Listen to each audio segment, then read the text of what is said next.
La pregunta que nadie te ha sabido responder: ¿qué es la magia? Muchas culturas, por ejemplo los cristianos, creen que la magia es mala o es incorrecta o negativa, que solo el poder de Dios es lo correcto. Por ejemplo, también muchas interpretaciones modernas espirituales también la tachan de incorrecta la magia. Recuerdo que en muchos momentos me han comentado: ¿por qué hablas de magia y hablas de cristianismo? ¿Por qué hablas de magia y hablas de Dios? ¿Por qué? O sea, ¿cuál es la lógica de estas aparentes contradicciones? Y la realidad es que no se contradicen para nada. ¿Jesús fue un mago? Sí, lo fue. ¿Mago Merlín? Pues lo fue. Entonces, ¿de qué se trata esto? Voy a explicarlo en este video, así que pon atención. Todo inicia con el sacerdote Zoroastro o Zaratustra, que nació aproximadamente en 628 a.C., que tiene que ver con Persia y toda esta época.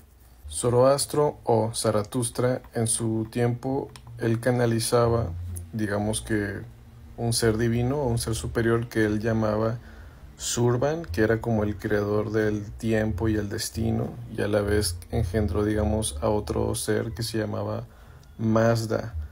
Entonces, digamos que este hombre, Zaratustra, empezaba a canalizar a esta divinidad y le empezaron a dar muchos escritos sagrados, muchas ideas sagradas también. Digamos, es muy parecido a Moisés, que se le entregó el Torá, pero a él se le entregó el Yasna, que son como los escritos sagrados persas, donde se demuestra toda la conducta moral. De hecho, el Yasna se puede considerar escritos sagrados positivos, donde viene una moralidad de actuar correcta y justa.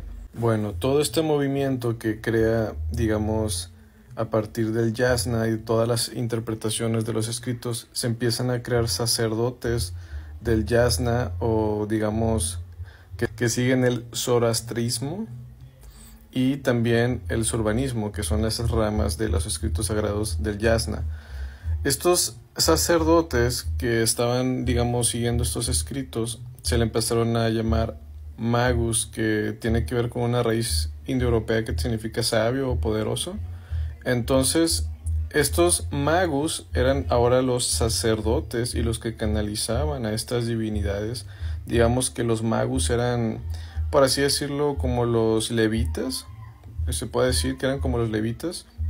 Se puede decir que eran como los sacerdotes que intervenían, ¿verdad?, en esta intercesión con la divinidad, que conectaban con su yo superior y que bajaban información.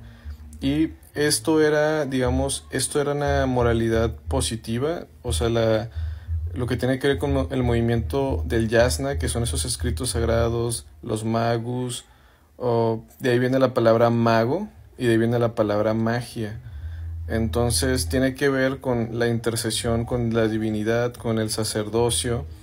Los sabios de Persia, los magus, eran muy reconocidos en aquella época.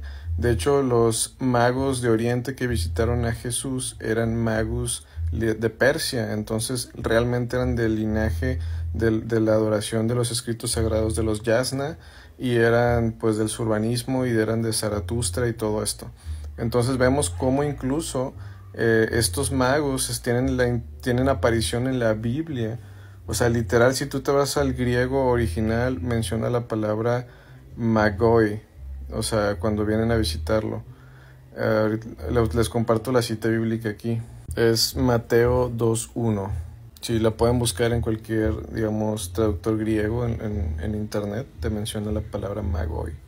O sea, ya es una etimología que en los tiempos de Jesús se utilizaba la palabra magoi, que tiene que ver con el sacerdocio, con la intercesión, y ya eran considerados sabios y gente, digamos, con conocimiento espiritual. Se cree que todo el origen de la astrología viene de esta corriente de los magus persas, son los especialistas. Por eso cuando Jesús tenía este nacimiento, pues los ángeles y estos seres divinos, ¿con quién se van a ir? ¿Quiénes eran los expertos? Pues con los magus, con los sacerdotes de Persia. Entonces, como ellos tienen una doctrina, digamos, pura de luz, pues también fueron instrumentos en su momento por la divinidad. Entonces, ¿qué quiero decir con esto?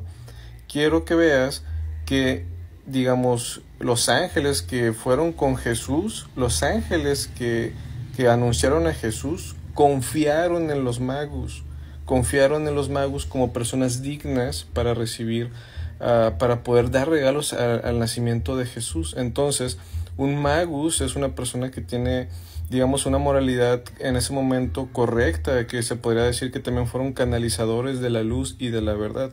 Por eso cuando hablamos de magia, viene de la etimología de los magus, de esos sacerdotes persas que también canalizaban luz.